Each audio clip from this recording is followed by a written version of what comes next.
Hi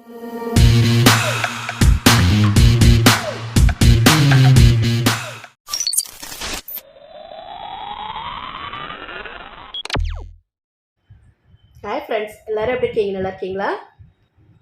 வீடியோக்குள்ள போகிறதுக்கு முன்னாடி நம்ம சேனலை சப்ஸ்கிரைப் பண்ணுங்க ஃப்ரெண்ட்ஸ். அப்படியே பக்கத்தில் இருக்க பெல் ஐக்கானையும் கிளிக் பண்ணுங்க ஃப்ரெண்ட்ஸ். ரொம்ப ஹெல்த்தியான ஒரு ரெசிபி பார்க்கலாம் ஃப்ரெண்ட்ஸ். அதுக்காக பேன் எடுத்து நல்லா ஹீட் பண்ணிவிட்டு அதில் ஒரு 3/4 பவுல் போல் வேர்க்கடலை சேர்த்து நல்லா வறுத்துக்கலாம். அடுப்பு சிம் ஃப்ளேம்லேயே மாற்றிட்டு வேர்க்கடலையே நிதானமாக வறுத்துக்கலாம், கருகிடாமல். இந்த மாதிரி லைட்டாக நிறம் மாதிரி வர வரைக்கும் வேர்க்கடலையே வறுத்த பிறகு ஒரு பிளேட்டில் தனியாக மாற்றிக்கலாம்.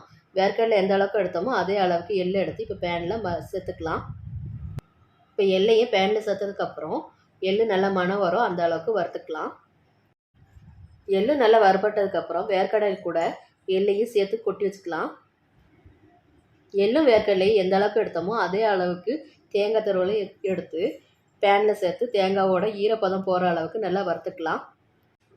இப்போ தேங்காவை நல்லா வறுபட்டு கலர் மாதிரி வந்துருச்சு. இப்போ வறுத்த வேர்க்கடலை, எள்ளு, தேங்காய் எல்லாத்தையும் ஒன்றா பிளேட்டில் கொட்டி நல்லா ஆற வச்சுக்கலாம். ஆற வச்சுருந்த எள்ளு, வேர்க்கடலை எல்லாத்தையும் மிக்ஸி ஜாரில் இப்போ மாற்றிக்கலாம்.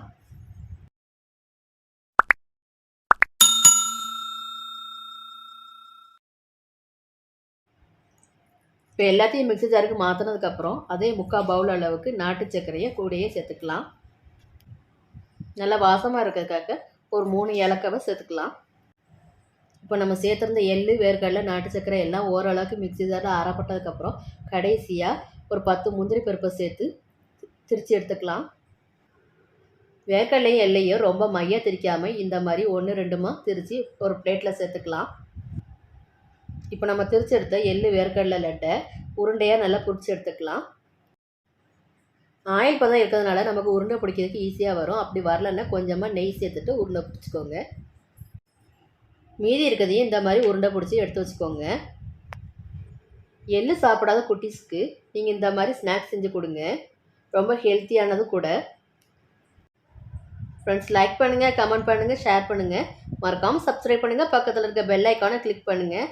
தொடர்ந்து சப்போர்ட் பண்ணுங்கள் ஃப்ரெண்ட்ஸ். தேங்க்யூ.